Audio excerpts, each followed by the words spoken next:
So let's continue where we left off by going through the class-by-class outline in the syllabus for this course. Blended and online students do the same thing in this course.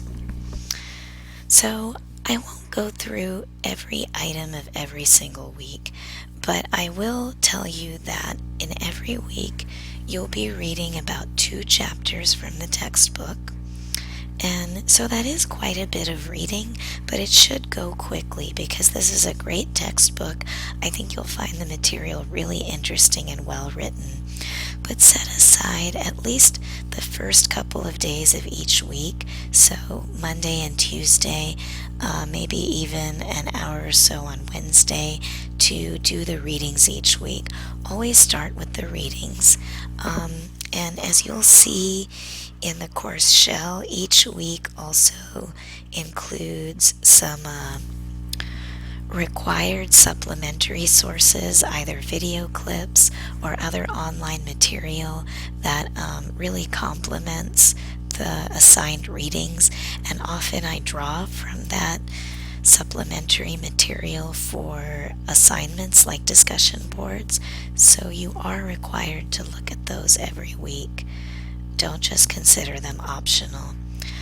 So take some time on Wednesday to do that, and then do your discussion board by midnight Thursday. Your main post, of course, is due by midnight every Thursday, and your responses to 3 of your classmates are due by midnight Sunday. And then every week you'll have one more assignment on top of that, either a wiki or a quiz. And then sometime during the first 7 weeks you need to write a blog entry. And remember, you also have a midterm paper and a final paper. So on the weeks you have wikis, I would suggest starting as soon as possible. As soon as you're done with the readings, go into the wiki, because you'll need to visit the wiki several times during the week to work with your small group. So the earlier you can start, the better. I would even start on the wiki before your discussion board main post for the week. So make sure you do that with wikis. On the weeks you have quizzes, you have a little more time because you have until Sunday midnight, and you want to make sure you've done all of the readings covered in the quiz. Of course, it's up to you when you do the blog. And week 5 is a heavy week. Week 5, you've got the midterm paper due. You have 2 chapters to read that relate to the midterm. You have a wiki to do, and you have a discussion board. So I would urge you to finish your required blog for this course before week 5. Do it in the first 4 weeks. And we'll talk more specifically about the blog later. But try to get the blog done in the first 4 weeks, because starting week 5, you're not going to have that much time for it. You have the midterm paper due week 5. And you have the final paper due week 6. And of course, you still have discussion boards every week. You have a wiki or quiz every week. So make sure and do your blog as early as possible. So again, every week, start out by doing the readings, finish them as quickly as possible, ideally by Tuesday night. Wednesday, you start in on the wiki if you haven't already, and you do the discussion board main post. Look at any video clips or other supplementary resources provided. So all of that will actually probably take you till Thursday. And then the rest of the week, Friday, Saturday, Sunday, keep visiting the wiki if you need to, or take the quiz, respond to your classmates on the discussion board, and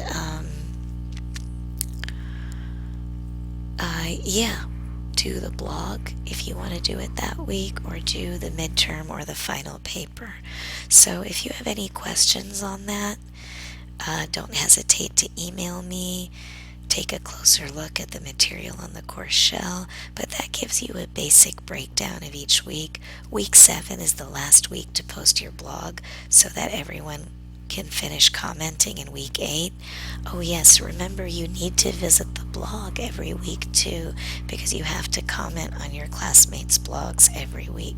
So a number of things you have to do every week. This is a course where you have to spend an hour or so on it every day to keep up with it. I have a lot of assignments every week because this is a course in which I think applying the material you read is more important than just reading it. We're all involved in healthcare somehow. From the time we're born, even from the time we're conceived, we're participating in the healthcare system in some way. So I think it's really important that you apply what you read to what's going on in healthcare today. And as you know, there's so much going on in healthcare right now. And so I really want you to be able to analyze that based on what you're reading. And I think you'll find a lot of the assignments to be fun, but you have to devote some time to it every day. So every day, go in to the course for about an hour, check the wiki, check the blogs to comment on, keep up with the readings and the quizzes and the papers, of course.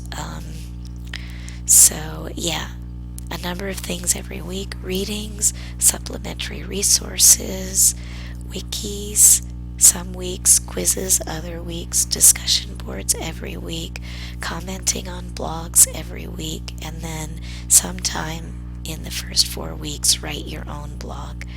And the midterm paper week 5 and the final paper week 8. So this course should keep you busy and out of trouble. I really do think you'll enjoy it though. As I said, the assignments are fun because they're really application assignments. Okay, so that was the syllabus.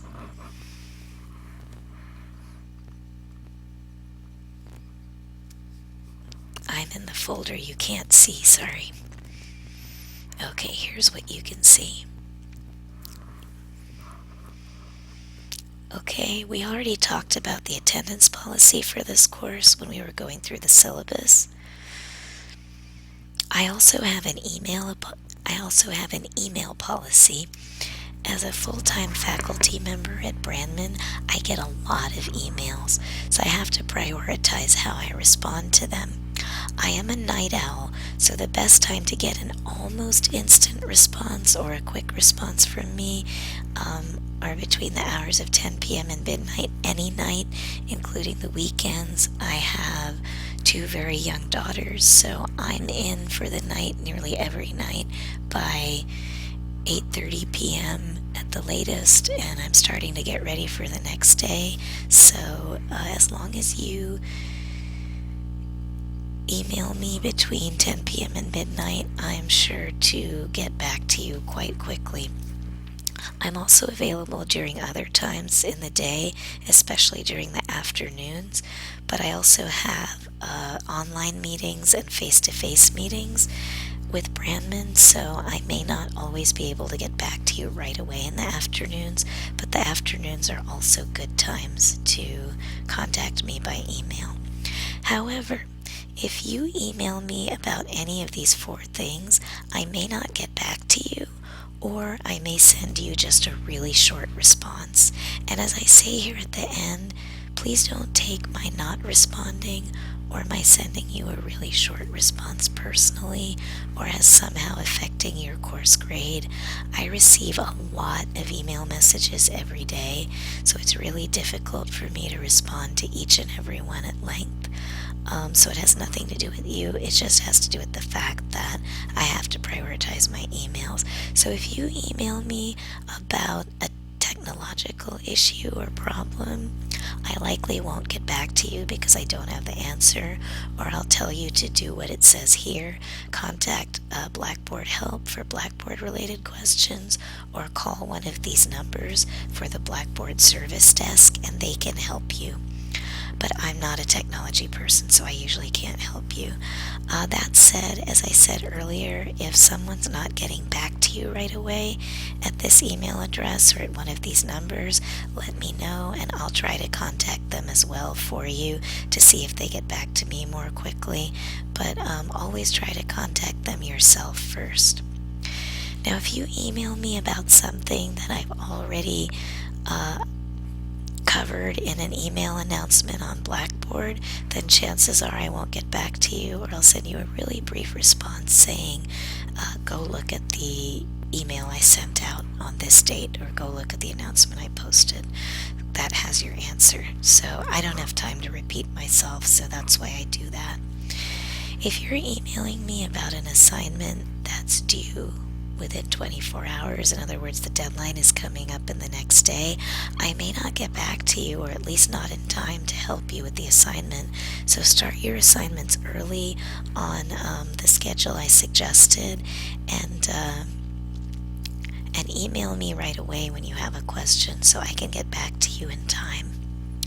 Now, if you want me to look over a draft of an assignment before you turn it in for a grade, email me beforehand to let me know you want me to look at a draft, and we'll set up an appointment to discuss your draft online or by phone, or I'll let you know when I have time to look at your draft and get back to you with my comments and track changes. But don't just send me the draft and tell me to look at it, because that'll take me a lot of time, and I can't just drop everything and look at your draft and get back to you right away. So yeah, if you want my input on one of your drafts, you need to email me beforehand to set up an appointment, or ask me when I have time to look at your draft. So if you sent me a message about something not covered in these 4 points and I don't get back to you within 24 hours, please resend the message. Chances are I overlooked it, or I just didn't receive the message, so send it to me again if it's not about one of these 4 items, and I will gladly get back to you. All right. I also have a late assignment policy, and you can read about it here. But basically, one of my mottos in life is better late than never. And I understand that you all have a lot going on, so I do accept late assignments, but I deduct 5% of the total points possible from your grade on the assignment for each day that the assignment is late. So let's say an assignment is worth 100 points. You get 90 out of 100 points on it when I'm grading it, but you turned it in a day late, so I deduct 5 more points, and your final grade on the assignment is 85 points, or 85%. So hopefully you see how that works. And all assignments, I don't think there's any assignment that's not due by midnight Sunday of the week it's assigned. So all assignments are due by midnight on Sundays, and so if you submit an assignment at 12:01 a.m. on Monday, you're going to lose 5 points on it because it's already considered a day late. Now, this last statement is important. If you don't submit one of the major assignments for this course at all, you're going to get an F in this course, and that's why I say better late than never. Turn it in even if it's late, because if you don't turn in the assignment at all, you get an F. So that applies to the wikis, the quizzes, the blog, the midterm paper, and the final paper. It does not apply to the discussion board posts.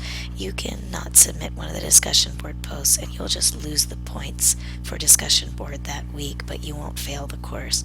But fail to turn in another assignment, and you could get an F in the course.